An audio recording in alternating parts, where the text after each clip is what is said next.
delicious beverage? Duh. Come on.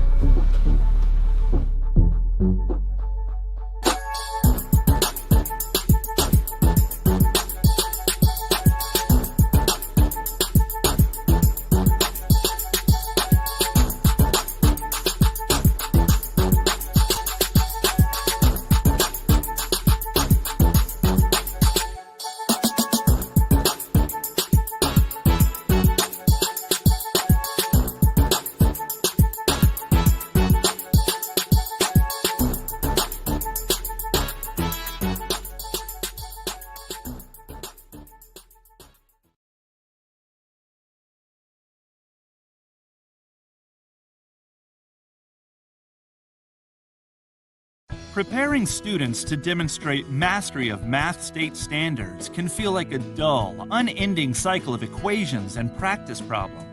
Unengaged, frustrated students can weigh on teacher confidence and lead to uncertainty about overall achievement. Two Ivy League-trained engineers observed this struggle and created a way to transform how students learn the fundamentals of math.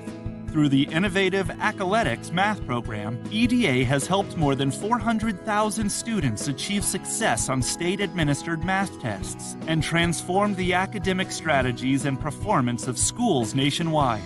Accoletics' uniquely designed supplemental materials and tools are well aligned to your state standards and provide a clear path to exceed state proficiency standards. Through ongoing professional development, you will uncover common challenges and activate solutions that promise to improve student achievement in your school. By partnering with EDA and choosing Accoletics, you can start to see an unprecedented return on your investment in as little as one school year. Don't procrastinate on giving your teachers the tools to help students achieve their highest math potential. To learn how you can dramatically improve classroom instruction and learning, test scores, and student confidence, call, email, or visit Accoletics online today.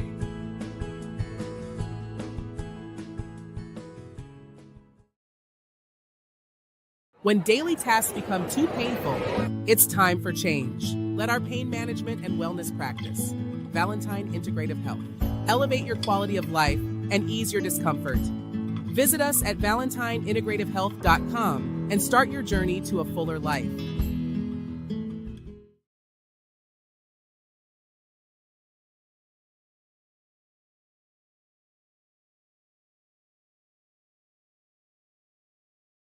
All right, family, without any further ado, welcome to the Allison and Marc podcast. Allison's heading down as we speak. Welcome to the show. We're excited. We got Carl with a K. I see our regulars have hopped on. Everybody, what's going on? It's been a busy day today, but we've got about 16 people in already. Carl with the K is on stage, ready to go. Carl, where are you tonight? Are you home? Where are you tonight? Right now I'm home, but I'm looking at this weather, not anticipating driving out to Arundel Mills right now because it's coming down outside really, really hard. Carl, what's your next Thursday look like? Next Thursday? Uh-huh. I'm at the usually around 7:30. I'm at TGI Fridays in Owings Mills. Oh, on Thursdays. Okay. Mm-hmm. I was checking. I'm trying to get a date, but I know you're busy. Okay. And so yeah, my birthday is Saturday. And everything snuck up on me. I was going to do an event, was going to do this, going to do that. But of course, it caught up to me. So now I'm like I'm backsliding, back hustling. I understand. So, I'm trying to work you in some venue.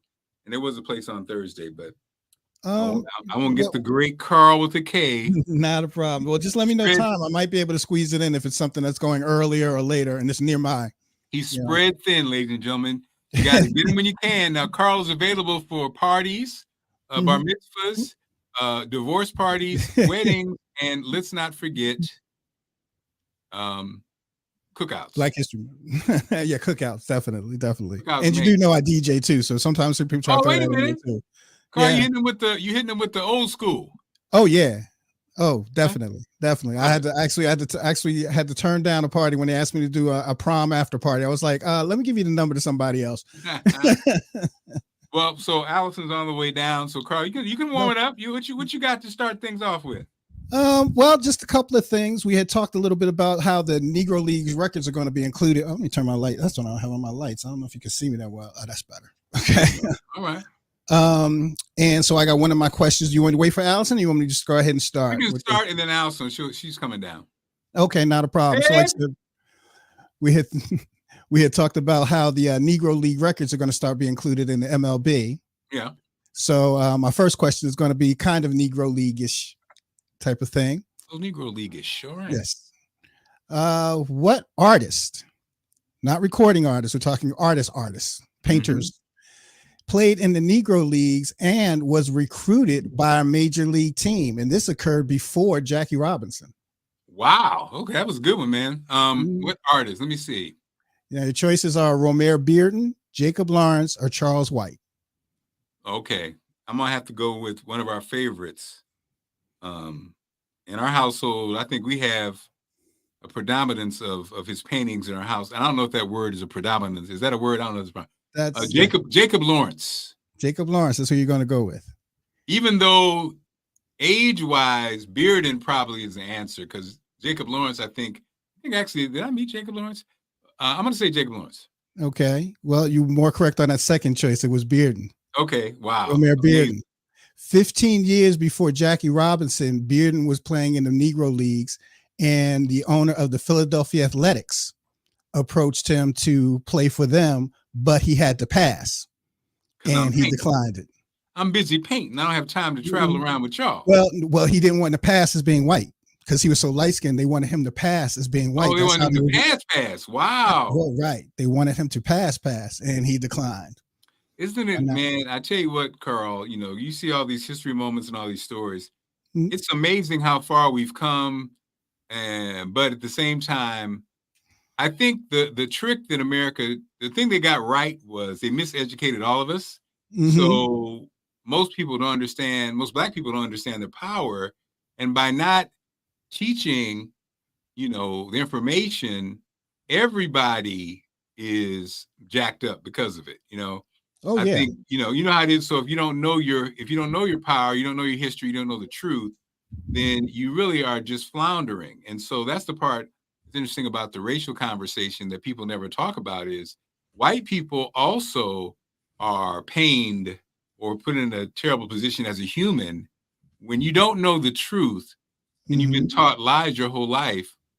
The moment of finding things out they must be pretty crazy, just like how horrific it is when we find out, like things exactly that were blocked from us and decisions people had to make, and just think to have to deny yourself to strive in a society must be crazy. But exactly, or be told to do something just so you could be accepted that really is against your whole moral will.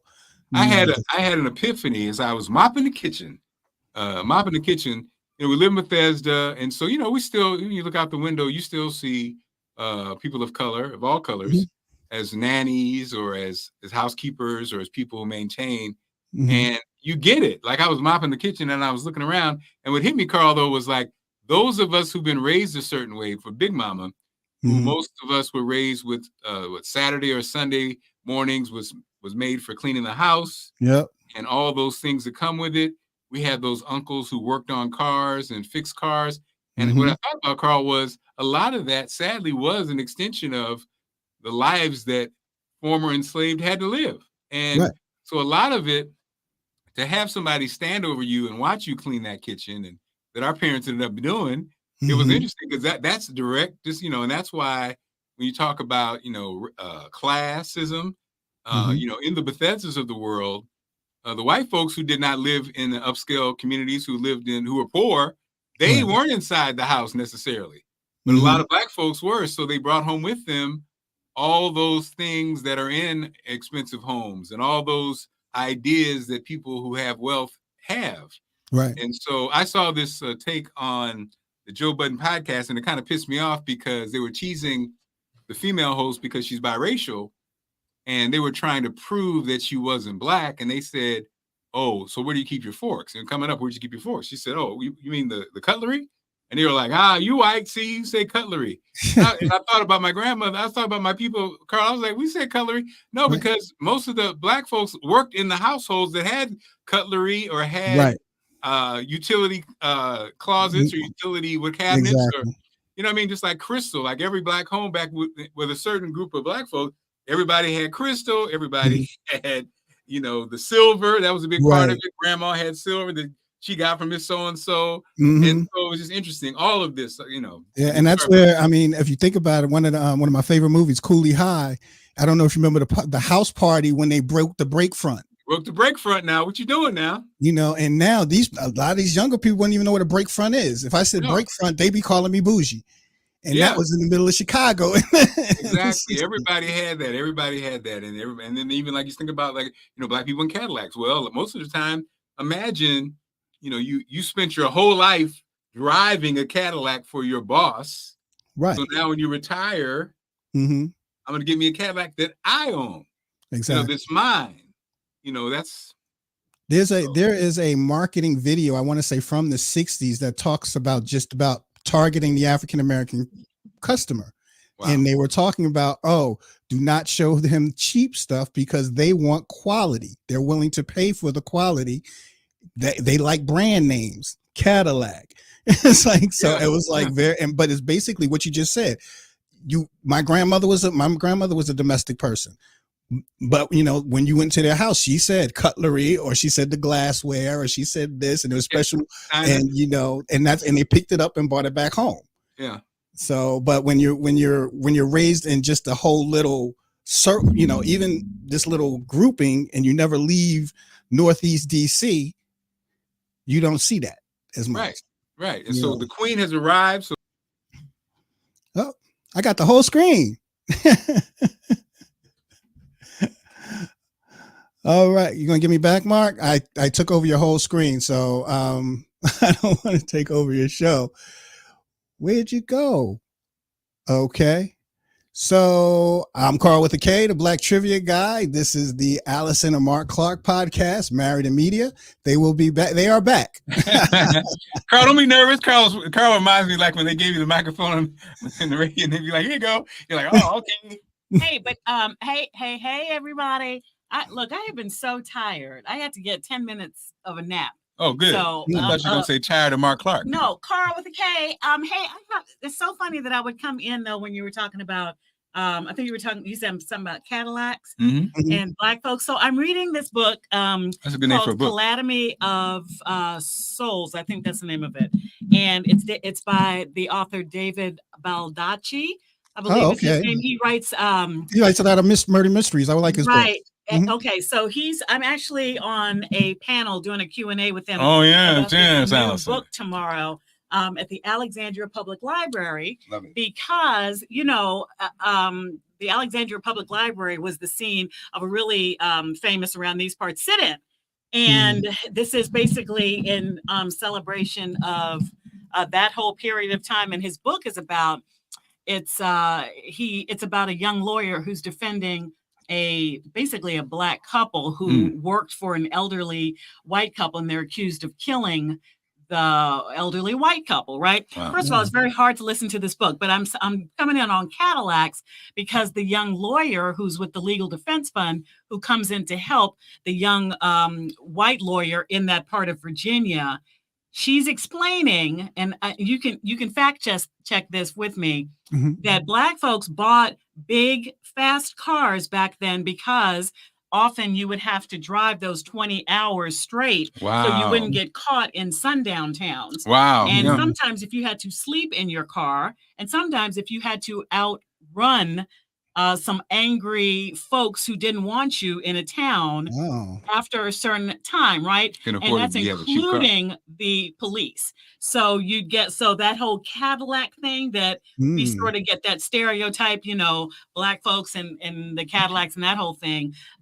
He broke it down. David Baldacci, who is, and this is loosely based, I think, on his experience as a young man. It takes place in 1968, somewhere in Virginia. And I thought it was just so fascinating because I never knew, and I'm pretty sure that that's going to be, and again, fact check me, but I'm pretty sure that's going to be factual because they talk a lot about, he has interwoven a lot of historical facts, what was going on in the country.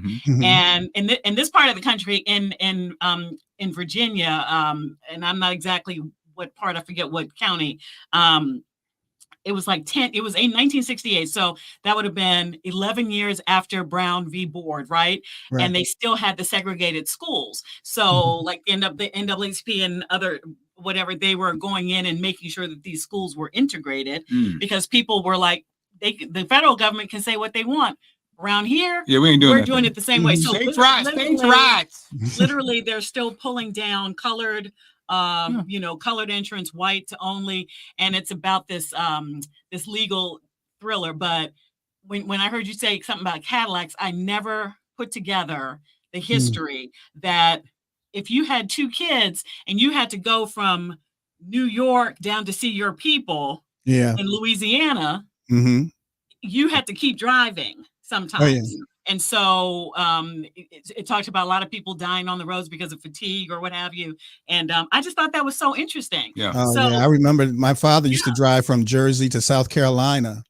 And it was the Sheraton Hotel in Fredericksburg would at that time start taking Black people. And it took me years not to drive past that Fredericksburg Sheraton because I was like, no, I got to stop here to eat because that's what,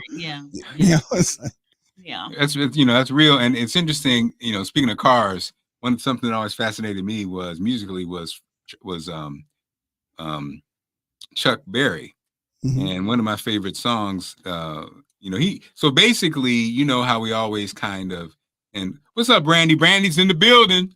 Brandy, I love it. Brandy, we do our Black conversations. I love Brandy's like, I'm here. I love but we talk about, I think, stereotypes a lot, and we talk about, how the Beach Boys. They always talk about how the Beach Boys did all these car songs, right? And I think even Black folks sometimes be like, well, white guys are into cars, Black guys aren't. But Chuck Berry was all up into cars, and his a string of his like first records were about cars.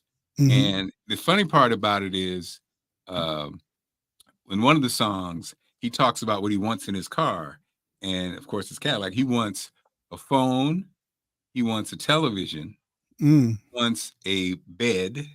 You know what I mean? He wants this is 1950, like 1952, right? Like so like futuristic. He wanted a satellite in his car for his television, and you're just like, yo, all this stuff came true, and he was that guy. And so then here come the Beach Boys, and they have all these string of car songs.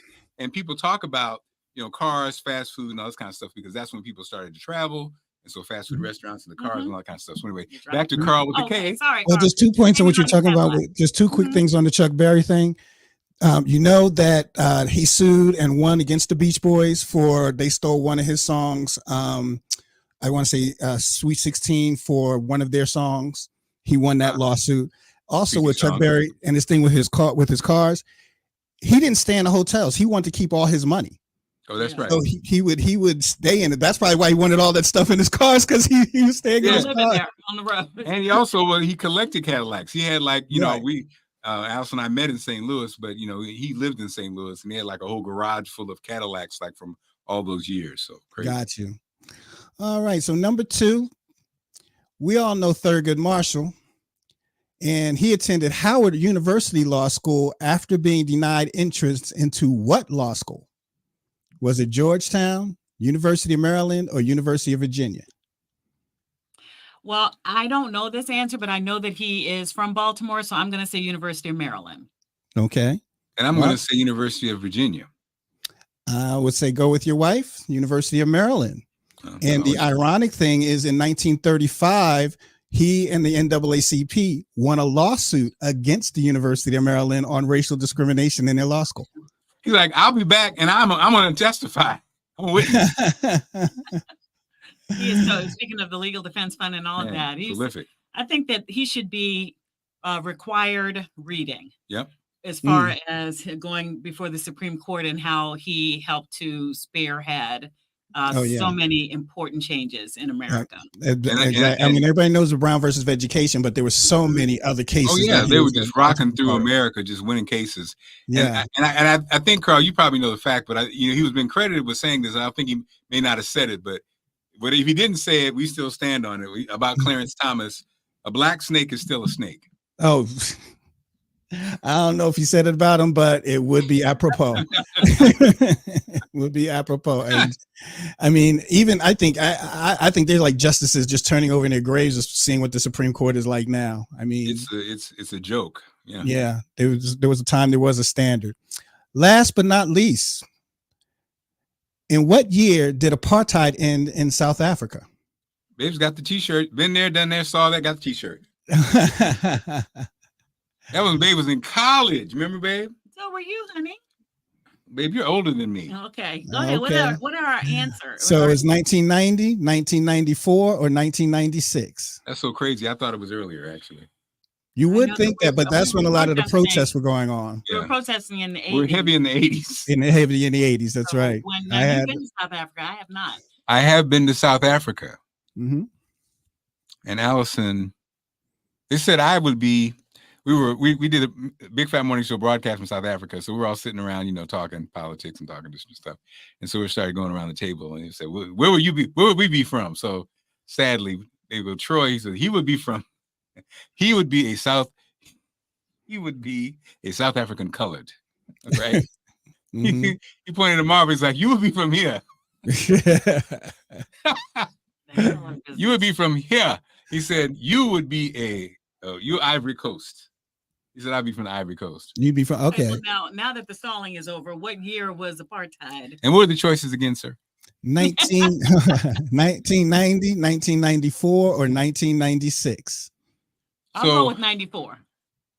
That sounds about right, because we went in like 2000. So that is correct. It was 1994, 30 years ago. April 27th was the first Democratic election which formally ended the apartheid system. Very good. Spend $100, Carl. Oh. So, Carl, before we let you go with that, Dr. Larry White. It's been 30 years, right? So let me think. From 1965 to that. So, how do you see if America is any sort of yardstick? How do you see equality playing out in South Africa? Because I always say that for us in the 80s and the 90s too, but especially like that 80s, that sweet spot after like 20 years after the civil rights legislation, I honestly, growing up, I think I had a, I'll say better time or a less racial or racist encounter time when I was a teenager versus my daughters now when they were teenagers. So I always say that was the sweet spot, like 20 years later or so. How would you see that playing out as a student of history, and how would you see that playing out? Do you think they're still on that path? Because in the same book they talked about Reconstruction and how it was quickly torn down, and what a greater,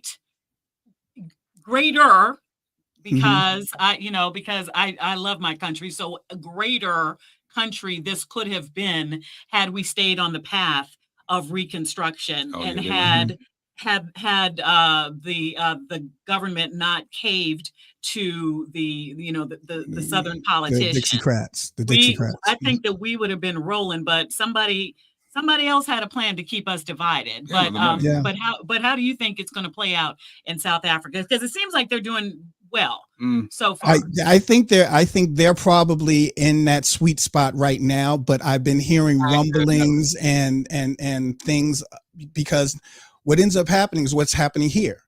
We have about, I don't know, forget, it was maybe about 20 years ago, I got into a discussion with somebody and I said, I have not experienced the racism that my father had growing up. But you have now. But today, 2024, I can now say I have experienced the racism my father had. Now, I don't know if I still have that fear of, will I come home alive? Yeah. that they did, but I'm starting to see things that people are saying and things like that. And I think because we've had that generation that never had any experience. Like I said, Yeah. 20 years ago, I was saying, it's not that racist. It's racist still, but it's not as bad as my father. Yes, it was us. But the children at that time, when I was making that comment, are now the adults and sort of white kids, and they are now starting to act like their grandparents. And so South Africa was interesting. We did the show. So you said 94 was the end of apartheid, right? Mm-hmm. So we come in 2 years in a row. We did South Africa, and we were basically the first urban black radio shows, because urban was created again. Yeah. Black radio shows. It was across the country. The department, their tourism department funded this as a way to invite black radio stations over to South Africa, inviting Black Americans to come here. It's safe. Right. But the funny part was, this was 6 years after apartheid, and you saw the ripples of. See, I think at the end of the day, when you talk about racism, you can't take people who've been conditioned and thought and educated a certain way about people and change their minds, right? And so the interesting, I think you can change people's hearts. Well, I do. I think this. I'm sorry. The same book talks about George Wallace. George Wallace is running for president at this time, and this is clearly before he gets shot in Laurel, Maryland. And he has a change of heart, and he becomes a much different person. Whether you want to believe it or not. Thurman, are you a different person? Are you your politics, your political? I feel like people can change their hearts. Well, I'm not saying that people can't, but what I mean is the overall feeling of people, because it's all so deep. It's like religion. It really is. It's religion. So South Africa was interesting, and I look back at it. The people, and in a society, you have some people who are hardcore realists, right? So you get in the cab, and cab drivers are kind of like, we can take the temperature, right? So you had the coloreds who would say, we are still second-class citizens, because when the whites were in power, we're second-class citizens. Now that the blacks are in power, we're second-class citizens, right? And this is their honest take. Then you had the people who are the go along, get along people who are almost like, isn't this great? Right? It's amazing. Then you had the people, like the political people, who were mad at Mandela because, you talk about De Beers, you talk about all of the companies that controlled South Africa, American interest. It's still the same, right? And so what happened was 20 years after, the ripples were the people were basically saying, we want to take these farms from the white folks because they got them unfairly. I remember that. Yeah. Remember that? It's the whole thing. So it's kind of like, sadly, that's what I mean. I think at the end of the day, when you take people, it's like it's deep when you start talking. It's money and politics and humanity, or lack thereof. Right. If you've been raised to believe somebody's less than a human, it's hard to turn them into a human. It's like, again, if our animals became people, we'd fight it. And I think sometimes, it's it's very interesting, and I think both places are very interesting.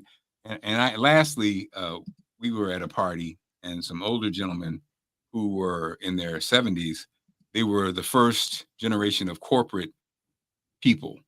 And one guy worked in South Africa, and he was saying that when apartheid was going on, United States, and he worked for a company, I won't name the company, but the United States okayed them bringing in the kind of gas you use for flamethrowers in case an uprising happened.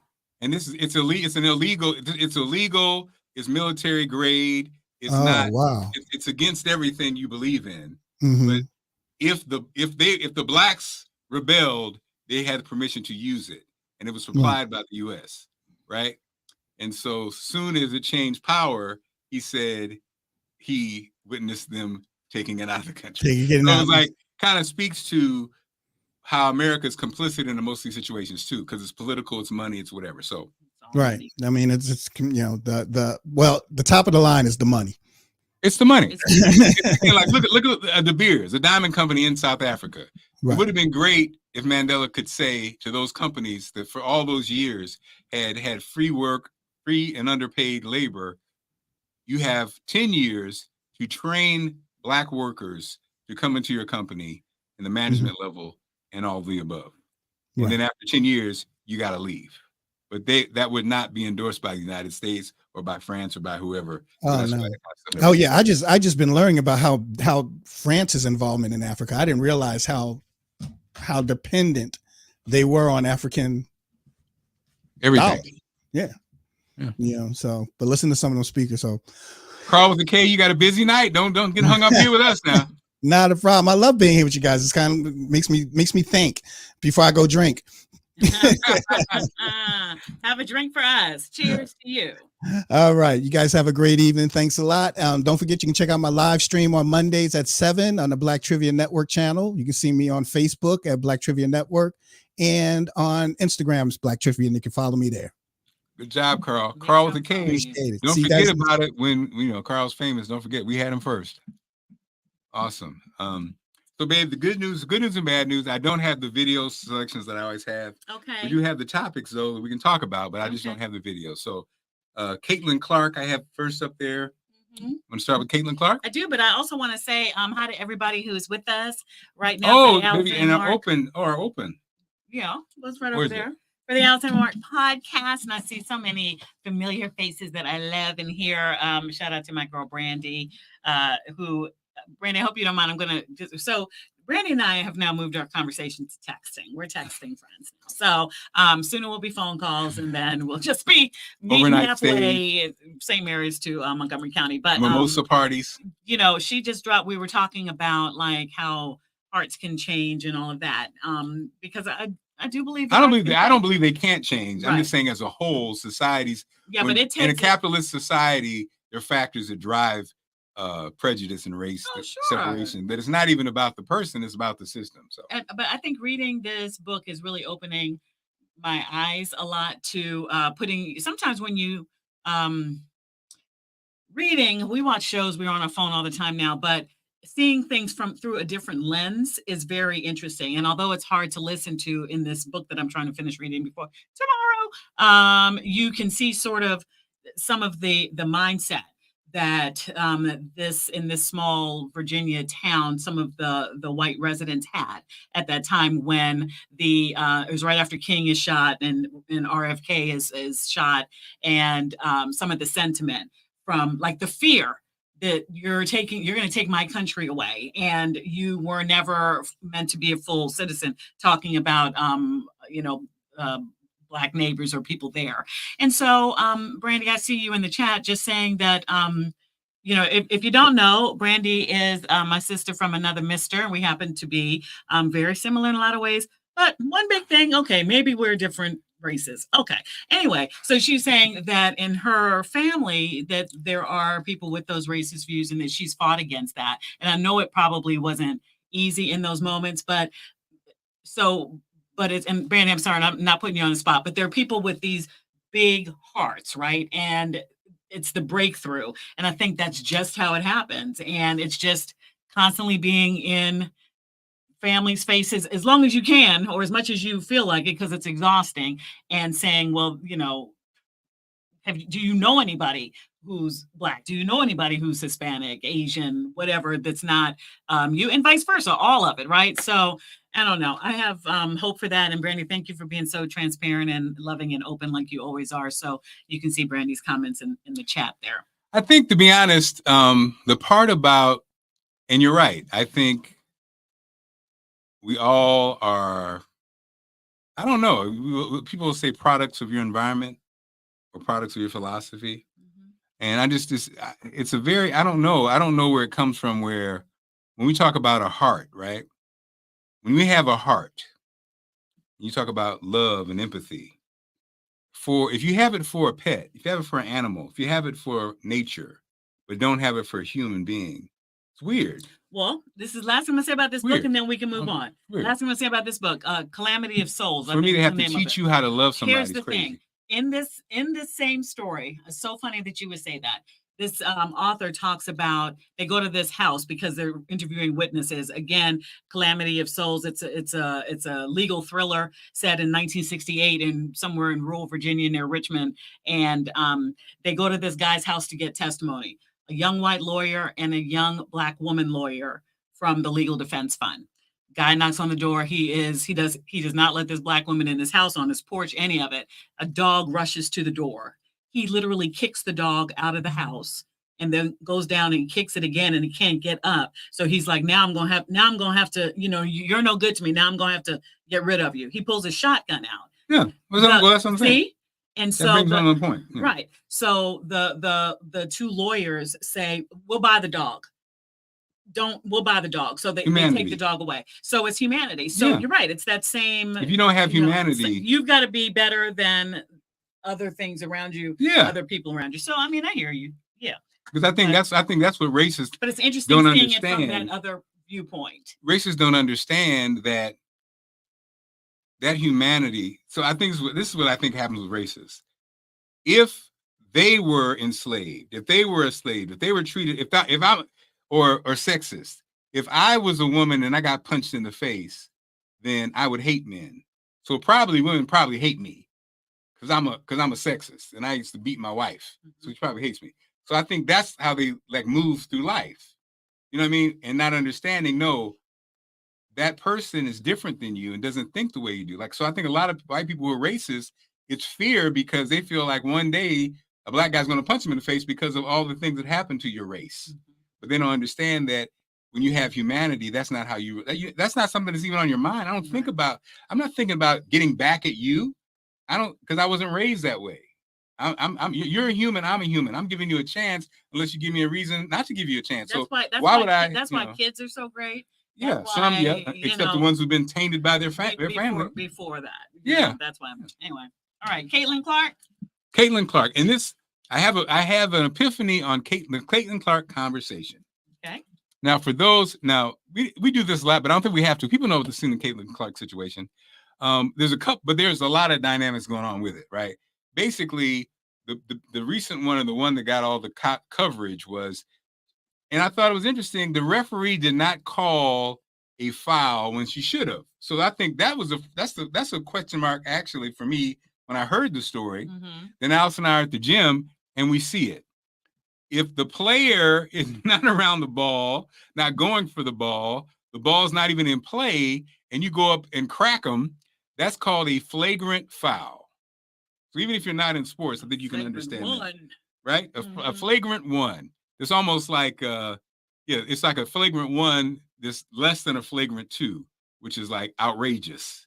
So a flagrant one is, you know that wrong. That's what it stands for. Flagrant one, you know that wrong. So Caitlin was standing there and got, bam, Kennedy Carter checked her. She got checked and the ref didn't call it. She didn't call a flagrant one. And so for me, that was the part, I heard the conversations, I just kind of saw it in passing. And for me, it was like, why wouldn't the referee call this flagrant one? Before it devolved into everything it's turned into, right? Then the next day, it was a day or 2 days. Anyway, they then declared it to be a flagrant one, right? So then that's one side. The other side is, she gets preferential treatment. They're making her the great white hope. They're making her the great star. What's funny about the conversation with the sports and everybody else, they're taking race out of it, but race is a big player in it. You know what I mean? Mm-hmm. It's almost like we're talking in circles, but we're not talking truth. The fact is, a league that is predominantly Black and gay, Black gay women, WNBA, has now a star who, I don't know her sexuality, but she's white, and everybody's going crazy, right? And so, but people don't ever talk about it. They don't really say it. They just kind of like, they be like, but yeah, that's a factor, right? It's a factor. A young white girl, little white girls now want to play in the WNBA. Little white girls now want to be Caitlin Clark. And who is she? She's like a female Steph Curry. Her innovation is the three-pointer. And what kills me is people are like, all she got is a three-pointer. Hell yeah, that's what it is. So just think about it. A smoking three-pointer. A smoking three-pointer, and just like Steph Curry. Because in a land of giants, you can't, it's hard. You can't really maneuver unless you got something different. And what she got different? It's a 3-pointer. And the beauty of it is, marketing wise, it's a dream. Everybody wants a piece of this business. And now you saw Angie Reese said, no, it's not just her, it's us. It is a combination, because this season, the women's collegiate sports was off the chain because you had multiple great players. So to me, what's interesting is it's not about great playing. It's not about that. People be like, what about Cheryl Swoops? What about so-and-so? What about so-and-so? There's never been in any point in WNBA time where the sport has had this much coverage worldwide, period. That's not an opinion. That's a fact. When you look at Caitlin Clark's game, I just saw it the other day, when she's playing, when she's not playing, they did a thing on the weekends. Attendance around 7,500, 4,500. When she's playing, it's 17,000 plus. Sold out So that's what it's really about. This is like Larry Bird and Magic Johnson, the same thing that happened in the NBA. Back then, the WNBA, the attendance was down. They weren't watching it. It was why? Because they thought it was too violent. It was black guys, not right. People were not looking at it like they were. The Larry Bird, Magic Johnson college rivalry, much like the Caitlin Reese and all the rest in college. The Caitlin Reese, Trinity Johnson. Yeah, all that. It brought people to the game. It saved the NBA. Larry Bird saved the NBA. What did he have? He was white, and he could play his ass off. Caitlin Clark, more like Steph Curry to me. Can she play her ass off? She's a great basketball player, but she's a great 3-point shooter, and that's what's putting booties in seats. So long, look, I'm excited about, you want to get Randy's comment off, because we do all need a drink though. I'm excited about it as a former basketball player myself. That's right. What's your nemesis? Who's your nemesis, babe? I could relate to Caitlin Clark because I too was hard checked for no reason by Alberta Grimes in the 8th grade when we played basketball. And you know who else they did it to? They did it to Michael Jordan. Michael Jordan. So what's your point? This is a part. So my point is, when old players. But wait a minute. What's your point? Because here's my point about the hard check and the foul. So you're saying that was wrong, and it should have been called. So here's my point. It was point. good for the NBA with the Magic. Here's my point. Okay. My point is this. I think all factors of the WNBA feel a certain way about this girl who's getting all this damn attention because, like you said, it wasn't a player who didn't make the call, it was a ref that didn't make the call. So, ref, what are you doing? And so I think the end, it's almost like, again, when that happens, the new pretty news anchor comes in who can't read like Allison Seymour and ain't never done a damn thing. When they come in and now they're put on Front Street and all the other anchors are like, man, who's she? I'm a damn legend in this piece. And I think the sport is adjusting to, and what the irony of it all is, she's bringing money to y'all. Y'all make $25,000 a year. So you're railing against the vets. The WNBA, y'all need to put your big girl pants on and go ahead and just accept it. Be excited because nobody's checking for the WNBA. People don't like the facts. I guess she was also called a name, I'm saying, after Kennedy. Yeah, you get called names. It's called sports. You get called names all the time. People get called and punched in the face all the time. What your point is, sir? My point is the WNBA needs to embrace this moment and not be jealous. You're talking about the other players. The whole league. The whole league. Oh my God, I think the league is excited. I'm talking when I say league, so the referees and the players. Okay. Yes. Because it ain't about, I'm just as good as her. Yes, you are just as good as her. But you were here 2 years ago, ain't nobody come to the game. Okay? You were here for 10 years, nobody came to the game. Women, same thing. Women, talking about. Can we talk about that? Why not? On Steve, because it was not exciting. Steve got fast. Why people coming to WNBA games? Stephen A. Smith got dogged out by the female co-host because she basically pointed out, you don't really be talking about WNBA, right? Because ain't nobody watching WNBA. Nobody cares. People don't watch it. Women don't watch it. Where at, ladies? Where y'all at? Why? Right. Well, because it ain't interesting. Okay. See, that's hard to hear, but the proof isn't the proof. Let me just the saying. This is the saying. The saying is actually the proof of the pudding is in the tasting. That's the whole saying. Mhm. Most of the time we say the proof is in the whatever. But anyway, the proof of the pudding is in the tasting. Wasn't nobody tasting. Nobody was tasting the WNBA. They're like, oh, I'll pass. Even the women, hey girl, hey, we got some tickets to WNBA. You want to go? No, I'm good. Now, I was just checking. I called my man who sells readers at where the WNBA plays, the small arena. At the Mystic. I call him, hey man, is Caitlin Clark thing crazy? Y'all gonna be packed? He's like, packed? Then I moved it to. Yeah. Sold out. You didn't get tickets. He moved it and moved it. Well, good. And then Wallace is right. We're the teammates. She got hard checked and nobody did a damn thing. In the NBA, you beat up my girl, we beating your ass. Mm-hmm. It was like, oh well, hate. She'll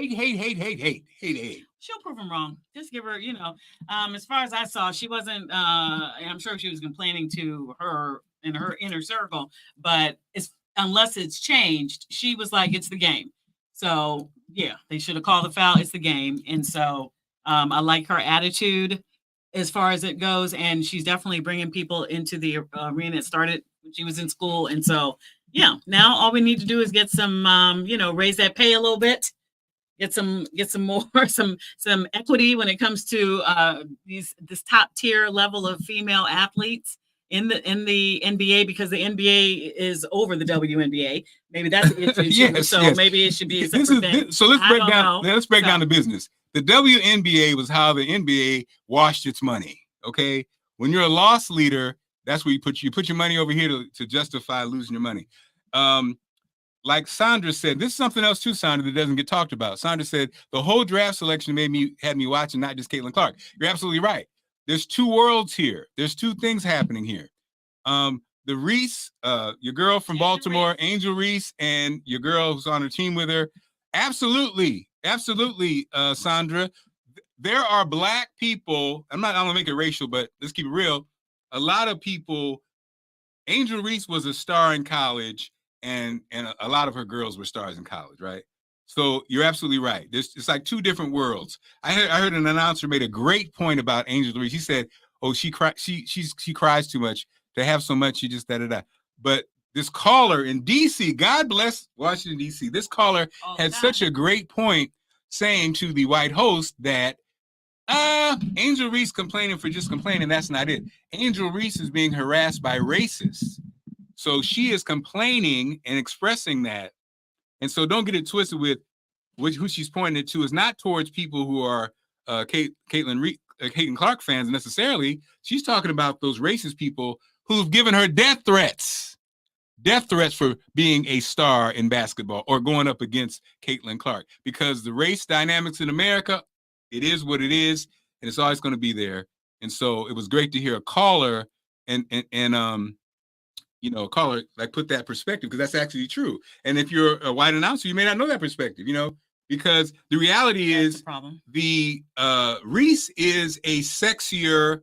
When I say sexier, I'm not talking about necessarily sexier. I'm talking about she's a fashion icon.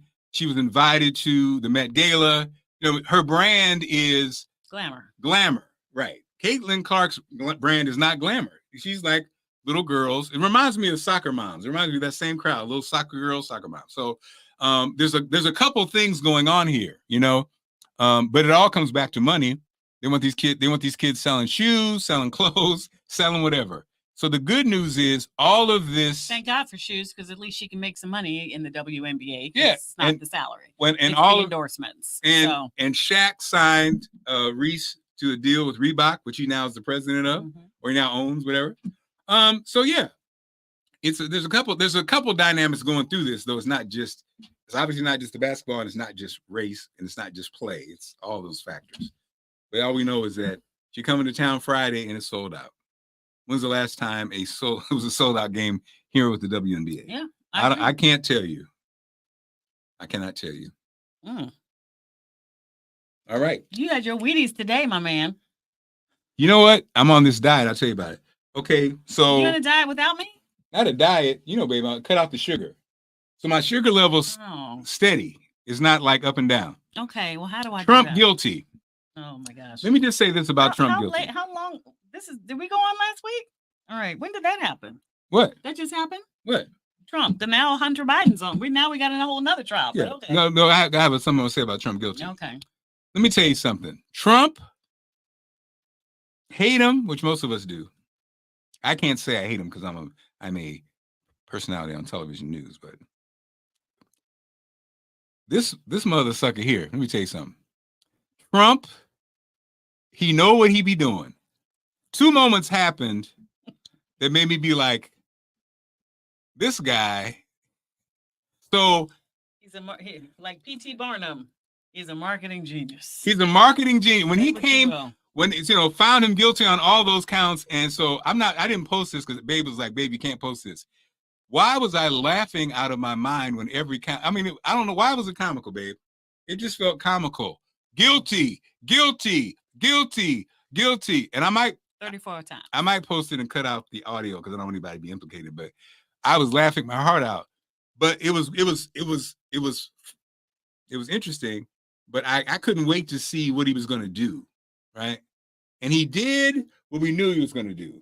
It was like a movie. Mm-hmm. It was like a movie. He came out that courtroom. Now he knew, okay, I'm gonna have to look like I'm really mad. I'm gonna have to ignite my base. He comes out of that courtroom, eyes all squinty, and the thing about him is he's what, 6'4"? He's a big guy. He's this big, blonde hair, blue-eyed symbol of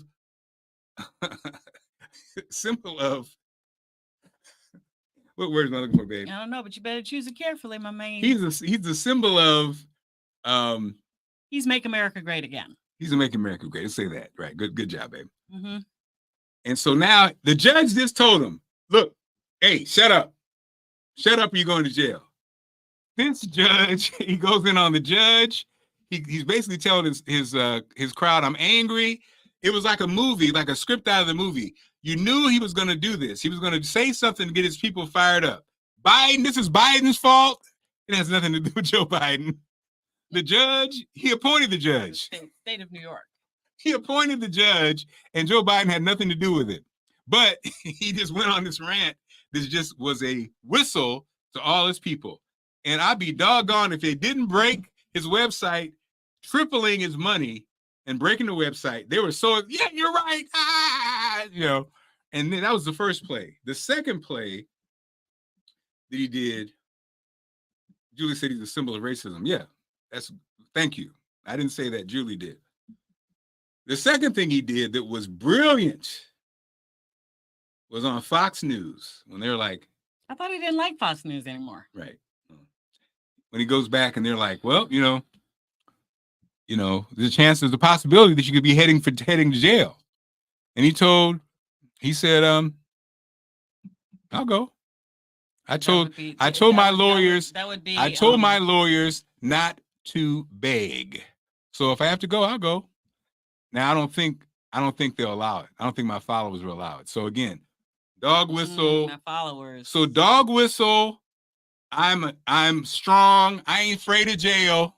I'll go. And then I told my lawyers not to beg. All this is like a script. You can't even write. My followers remind me of January 6th. You can't write. Exactly. You can't write this. Like that mind. That's a jaded mind. First debate between Trump and Biden is June 27th. Should be very interesting. I think the battle lines are drawn. Battle lines. You're going to vote how you vote. Oh yeah. You're going to vote along your party lines. Nothing you can do. You? The Republicans in the chat, are you voting along your party lines, regardless of the fact that now you have a convicted felon as your candidate? Democrats, you're going to vote for Joe Biden? Democrats, as a lifelong Democrat, we're a sorry bunch. So, okay. I'm asking the folks I'm asking the folks, or what do you think, or people that you talk to? We're a sorry bunch because this is what's going to happen. He's going to have the biggest voter turnout he's ever had, period. And we will still have people like, oh, is that today? It rained. That's one thing about the Republican Trumpers. Truly. They gonna vote, okay? They gonna vote. Now, Democrats? I'm going to make a prediction right now. I do not think that he will be successful in this next go round on in the November general election. I feel like we started talking about, I came in late today, but we were talking about the hearts of people. And I think that, you're going to have some business people or whatever, whoever else, people who feel strongly about different matters who, or just like the bravado or like whatever, who feel like they got a stimulus check back in 2000, 19 or whatever, 20. But I think that, I think for those of us who felt a definite change in the energy in the country, and felt like that people who had very outdated and backwards thinking as far as all Americans moving forward, I think that that sentiment is going to take over. And I do not think, I'm going on the record, and this is not political, I'm just saying my prediction. I do not think that he will be successful. And I think that right there is the thing that keeps somebody like that up at night, because he wants so bad, like He's not up like he's up at night. He's up at night to be a one-term president, and he's up at night, and that is the thing. And so that is the only, for me, that's the only thing, because you come out of the courtroom, you do your fists, you do the dog whistles, all of that. And then you see this flood of money, campaign money, and this whole sentiment, right? But when you go and you pull that lever or whatever, you write your little bubble in that ballot, come election day, I think that people knew what it was. And to go backwards, that's what would happen. And I'm trying to choose my words carefully here to not be biased with this, but this is not for me, this is not a political thing. For me, this is a survival thing as a Black woman in the United States with Black children, and with like trying to move forward and leave something for my kids, and try to create some sort of generational wealth in a country that has at pretty much every point in our not too distant past stopped a rising middle class if it wasn't in the majority. So I feel like Americans will pull together on election day. I think that is the thing that will be the thorn in a person like that side, because to lose is not, nowhere in his mind. Even he could be like losing a foot race and say, I didn't lose. Oh no, I didn't no, lose. And so that's what Here's I'm talking the- about. so So as a- anyway, that's as a- it, because I'm not getting in trouble today. As a Ravens fan, I'll just say my prediction. Here's my thing. What do you guys think? Who's winning this? The Ravens core philosophy has always been based in, we listened earlier, heart, right? My problem is the Democratic Party and Joe Biden, they don't have the heart. Trump's people have the heart. Loud and wrong, ignorant and stupid.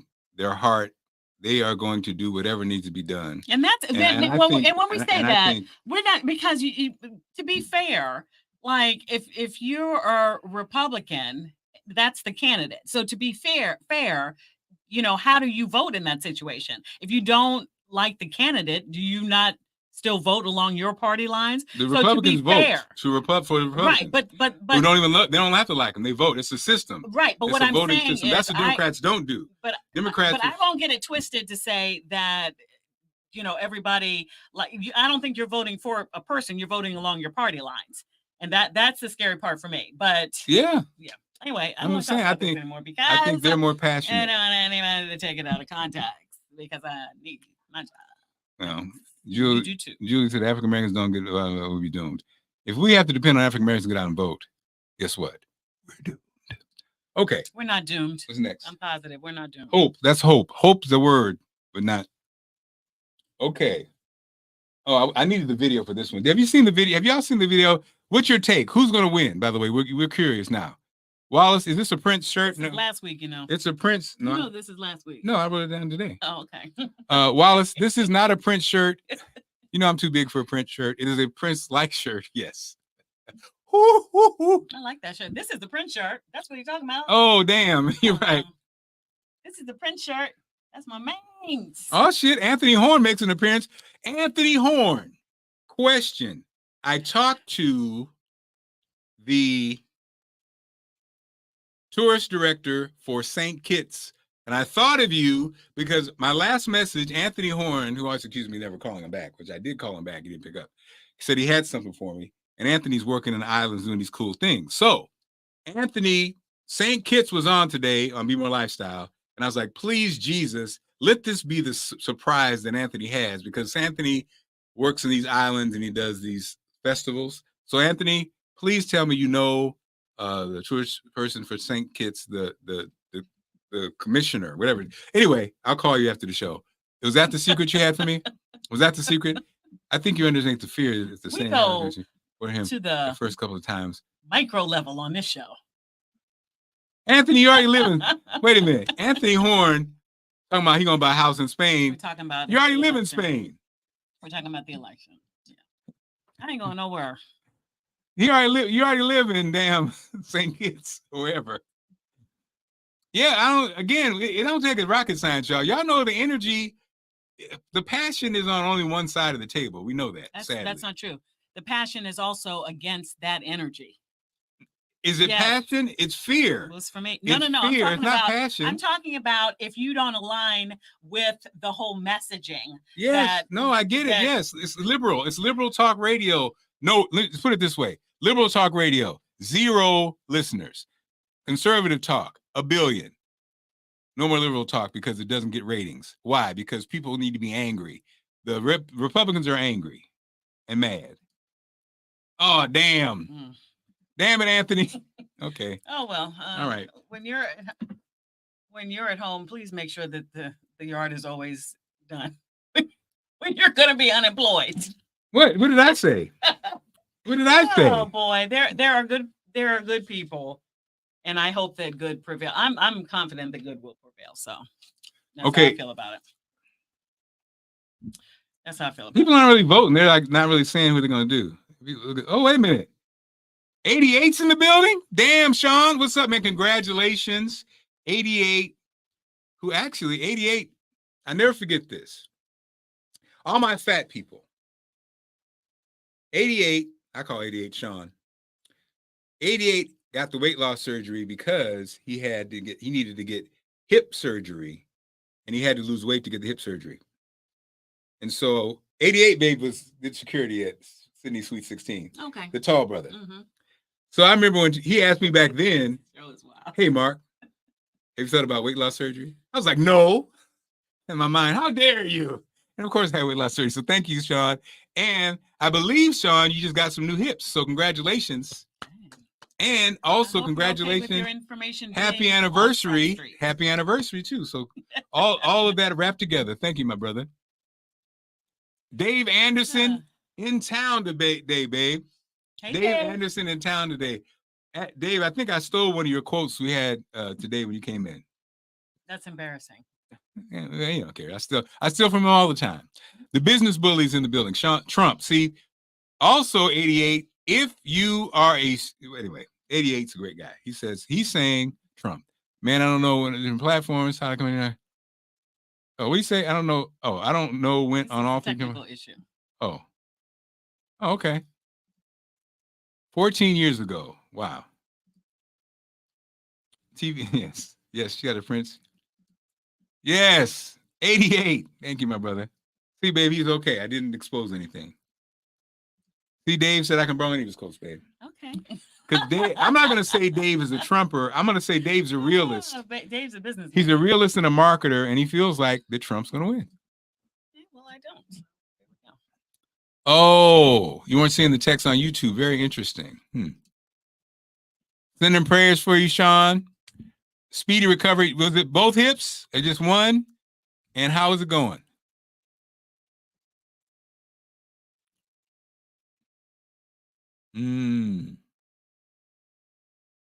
Interesting.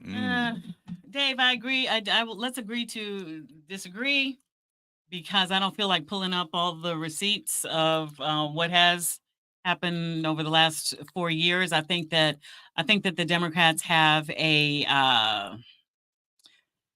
Democrats need a bigger bullhorn to talk about the things that have been done. And for me, this is what I said. At the end of the day, I believe that Joe Biden came in as almost like a peacetime president. Came in to try to restore some civility, try to sort of even out or normal out or what have you this country again. And so that's how I feel about it. And at the end of the day, and I was right about the last president not getting a second term. I was right about that. Remember? Yeah. And I will be right about it come November. That's how I feel about it. But we can circle back. So 88 got a new hip. So he's back in the ass kicking game. Good job, Sean. Did you want to end with the superintendent shove, or can we end with something more upbeat? Because we talked about these things last week. The MS, that diagnosis not coming through. No, right? Babe, I was talking about my diet. Oh, okay. Let's talk about it. So for those who've been keeping track, I had declared 2024 vegan 2024. I am no longer vegan.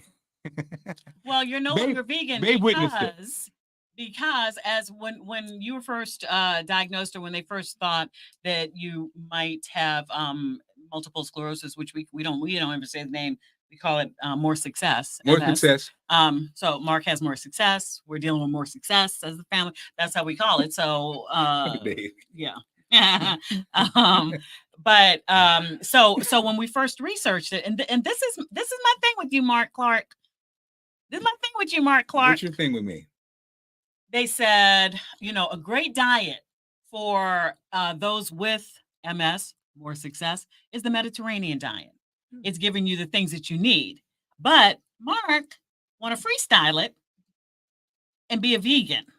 When did nobody say that about doing it? But that's what you always do. Yeah, you'll take it and you'll like freestyle it. Well, but only because I've been around. I had a Mediterranean diet. And we talked about diet and all that. They say, yeah, the vegan thing is not really the best thing. And that's where we are today. Yeah. But again, it's only because, and 88 can relate, Dave can relate. I've been on every plan. I've researched every diet. I've been the Mediterranean diet. I've done it all, right? And the end of the day, is crazy. We're trying, Randy, I think meat is on the Mediterranean diet. I think. Yeah, Mediterranean diet, olives. Randy's crazy. Yeah. And so it was just the timing. That's all, babe. That was okay. So we're back to we're doing lean meats, but I'm so interested. So you're cutting out sugar. Oh my God, that is if I could cut out sugar, Lord. And I think about it every morning when I put those 2 scoops into my morning coffee, and I just delight. And y'all, I'm drinking my coffee in the morning before I go on, and I'm just savoring every sip of it. I love it so much. With the sugar, and it's sugar and cream what you love. You don't love coffee. That's what I realized, because coffee tastes like poop. So I'm now doing unsweetened tea and unsweetened coffee, and it is protein. The best protein, part of yes, Julie. I'm trying to. They say you need like 30 grams of protein in every meal. Yeah, it's too much. They push protein. So I think it's important to, going back to meat, you have to watch your portion size. That's what I didn't do at first. Watch your portion size. And you look good. You're looking good. Well, the crazy part was I totally forgot the reason why you go back and forth with these diet things, because when I do reducing sugar, when I take that sugar out, it then comes off. I lost, so you did what? I was 292. Where did we go? 292. With the thing, what was that? Last week? Yeah, I don't think I saw what they weighed you in. Yeah, last week I was 292. Today I'm 285.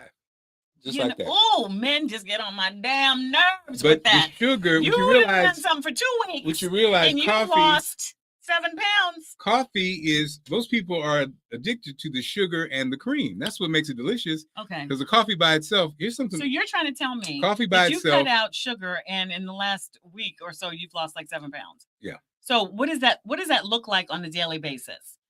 Because sugar is in everything. That's what I'm saying. So so when I do my instant oatmeal in the morning, oatmeal is sugar, because oatmeal is just is okay. So what do I oatmeal is sugar. When you're putting sugar on oatmeal, you're putting sugar on sugar. I don't put the sugar on it, but it is whatever you're doing, because it converts to sugar, because it's just oats. Okay. Well, oats converts to sugar, bread converts to sugar, grains convert to sugar, everything converts to sugar.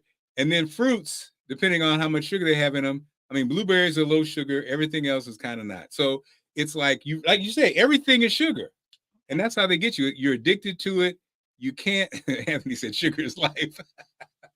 Right. Randy, I mean, I'm struggling too. it is a struggle because it takes a whole crazy.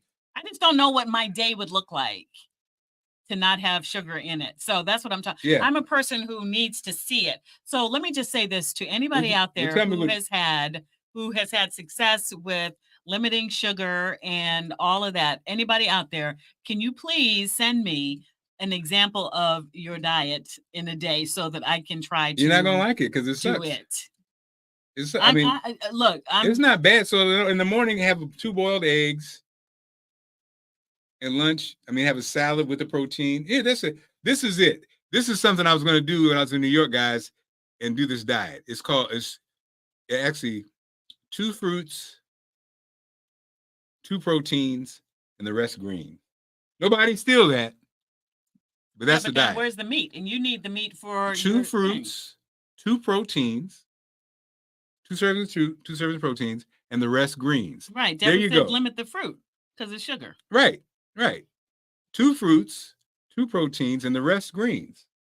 So, and then the fruits are blueberries. Maybe like blueberries are low in sugar. There's a couple others. I don't have my little thing in front of me, but okay, I need you to write it down and I'll do it. And then Dave likes Swerve. The sugar alternatives, you gotta be careful. If you're pre-diabetic or diabetic, then your body still may. And also, what I'm doing, guys, is I take my insulin levels, my sugar levels daily. And after each meal and before each meal. So I'm basically very aware of where my sugar is. Lower sugar oatmeal. Okay. Lower sugar oatmeal. Oats are sugar. Oats are bad as far as you're trying to write sugar because oats are sugar. I need energy in the morning. Well, you do feel it, but you don't have that energy. I need energy in the morning. And so Mark, okay, he's going to send it to me. Thank you. Is that 88? Is Sean 88? Yeah. Okay. Thank you. Because yeah, I just need, I'm a person who needs to see it and then I can follow it. I'm a list person. And so Anthony, we're not listening to you with your Reese's peanut butter cups all day. No, I saw your pictures of Anthony is like all cut up and living in the sun. Breakfast have 2 eggs in. Okay. That's the other problem too. Y'all, my early morning schedule, it makes it super duper hard. Deborah, what's going on? Deborah snuck in. Super duper hard. Okay. Deborah said, what now? What works? Limit fruit because of the sugar. Okay. Thank you guys. I just, is there a can we save the chat? Huh? Can you save the chat? Well, when you go back on, it's up there. If you go back to the sites. Okay. Thank you. Cause I love all of these ideas. Antoine, what's going on? All right. Okay.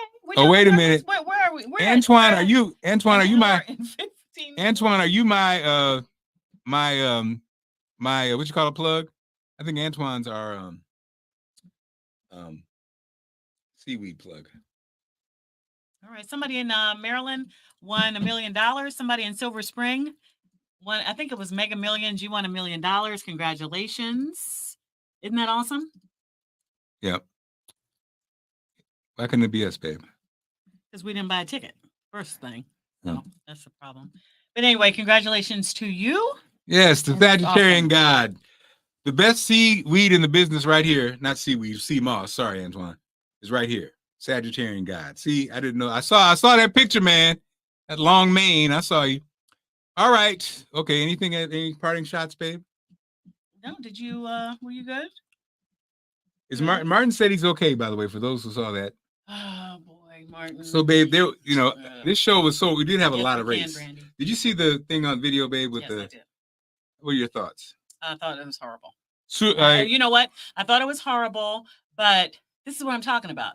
Father is at a graduation. His daughter's where was that? It wasn't in some place you would think. It was someplace like in not Illinois, but some other place.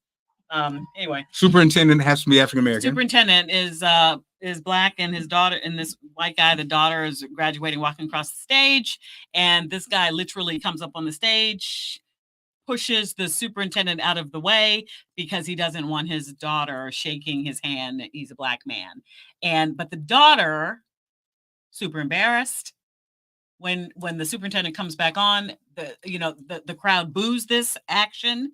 When the superintendent comes back on, they applaud. Humanity lives. It's a battle, y'all. It's a battle.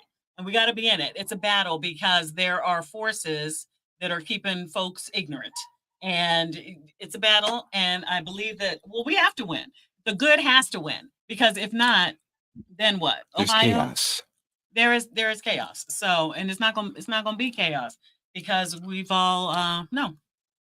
Babsy, I rebuke it. pour some liquor out for Babsy. She kept off over 100 pounds off since 2018. Okay. We got it. Let me tell you, it's a Hall of Fame weight loss group in this joint.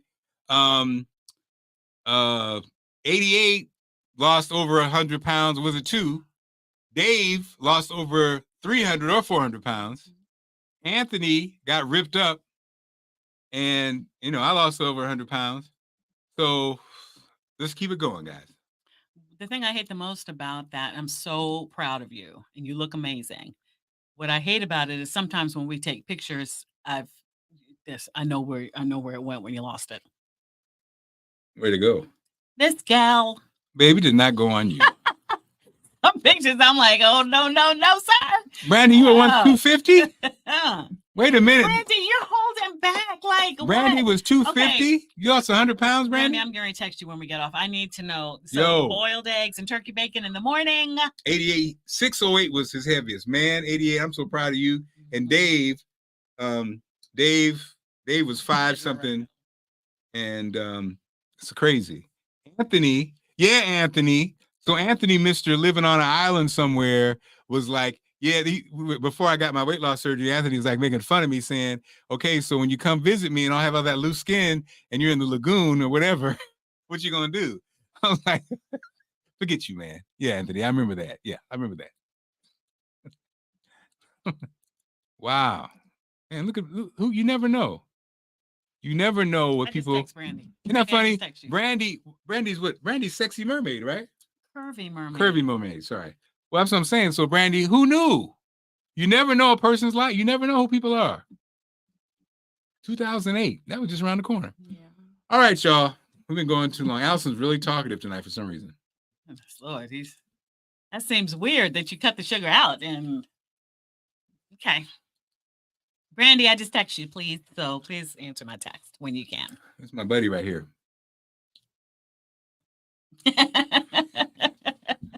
He is on fire. He think he cute in his little flower shirt, y'all. You know what I did? What it is. I used baby's whitening strips, baby. I like the whitening strips. I think it worked. Mm-hmm. Because Lord, I be seeing myself on TV. I'm like, no, sir. Yeah, baby said they worked. No, sir, we can't do that. All right. So okay, in closing, a little update on our life. All right. A little update on our life. Our oldest, who had been living at home for her first year of medical school, she has now moved out. You hear the howling She only in the lives basement? 15 minutes away, but it feels like she lives in a whole nother state. And I miss her. I do. And but we've been hanging out because she needs stuff for her apartment. So these past 2 days I've seen her. That's why I wasn't with you at the top of the show, because we went to Walmart and that took everything out of me. So she needs you to buy her an air fryer. So anyway, that's what happened with her. Baby, did you know this? Baby got a job. Nope. Baby's gonna be working at Taco Bell, y'all. Okay. And so, Taco Tuesdays. Baby's gonna be working at Taco Bell. The only shift she could get is the night shift, so she's gonna be working 8 to midnight. Marvin, hey, what we doing now? So on the night shift. Yeah. Baby's a grinder. Baby's a hustler.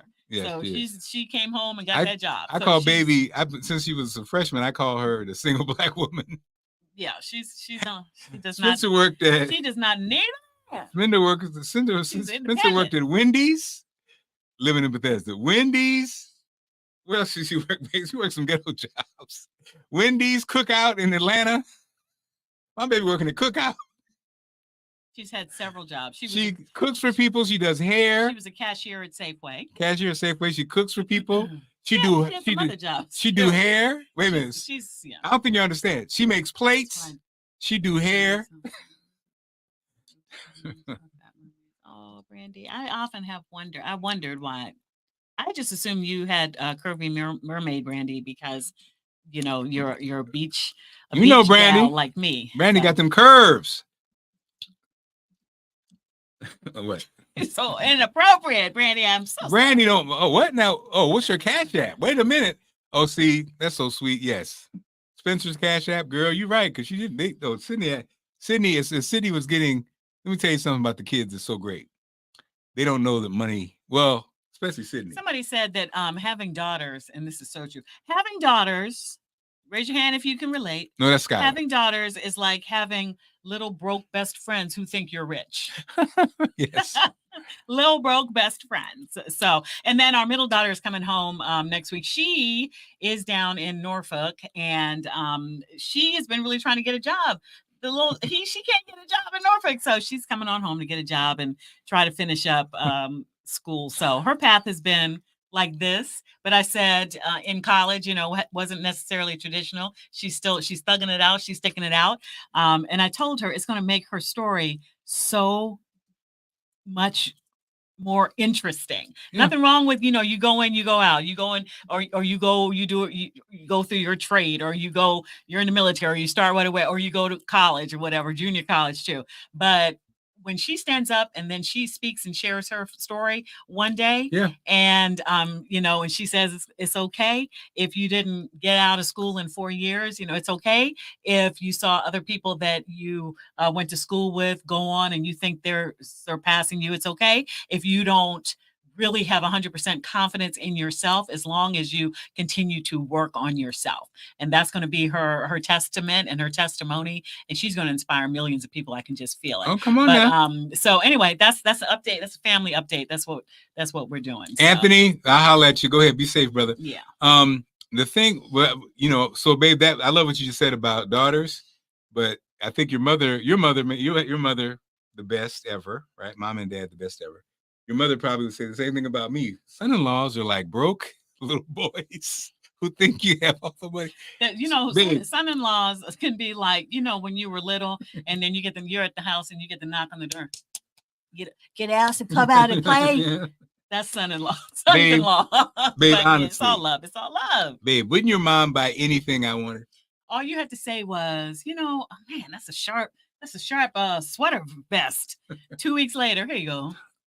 Whatever Allison's mom would now, I lost my high-paying job. I'm unemployed. Allison's parents had my back, and mom would buy me anything I wanted or needed. And it was great because, and you get the cosign from dad. Like if I did need something, it'd be like, of course. For Lawrence, of course. Yeah. And who has that? That's why we don't give marriage advice, because I married like the dopest girl who had the dopest parents. So I don't give much advice, because that's the part. Most of us didn't have dope parents like that. So therefore. Oh, Brandy says, I love my girls. All right, y'all. Funny. Okay. Wait a minute. Wallace, cousin, what's going on here? You know what? Thank you, Wallace, for sharing that. It's to be honest, and I'm not speaking out of turn, because I think this is just inspirational for other people to hear, because you might I think we look at family sometimes, you might look at us and be like, oh, okay, they just cruising through life. They don't have a care in the world. It's just, we all have our family, different family dynamics. And to be quite honest, like everybody doesn't necessarily, that's not the path, like traditional college and I think that our sweet daughter said that. I don't really she said it before college. She said maybe it's not for me or whatever. And I wish, in full transparency, I wish I had listened more, and maybe we had figured out a different path then. Because I think sometimes when you try to fit all kids into one mold, like fitting a square peg into a round hole that you think they need to fit in, sometimes it's like it doesn't work. And it's frustrating, because maybe they feel like they're in over their head, and it's frustrating to us as parents, because they're not living out what we think is the dream for them. And so it's just like, I had somebody tell me a long time ago, you have 3 daughters. They're going to learn differently. They're going to go through life differently. They might love differently, all of that. And as parents, as long as they're not being destructive to themselves or to the household, then it's their life. And you got to, I think, give them, and that's what I'm learning now, because the kids are 23, 22, 19, learning that you got to give them a little little rope. I hate that, but you know what I mean, a little leeway, a little rope to do their thing. And then draw the boundaries. If you're not going to, like, if you're not, well, as I see you, if you're not going to go to school and you're a 20-year-old person, what's your plan then? What's your plan? And how can I help you be on that plan? Right. But yeah, so but it's all good at the end of the day because they're here, they're healthy, and and I feel exceedingly blessed, period. And we're moving forward. That's all we can do. Awesome. Good job. Wallace, you got this, Dad. Yep. All right, y'all, get me emotional. Let's get out of here. Y'all get me emotional. Swing. He needs some sugar. All right, y'all, be good. Business bully. He needs some Reese's peanut butter cups. My I'll see y'all next week. Goodbye.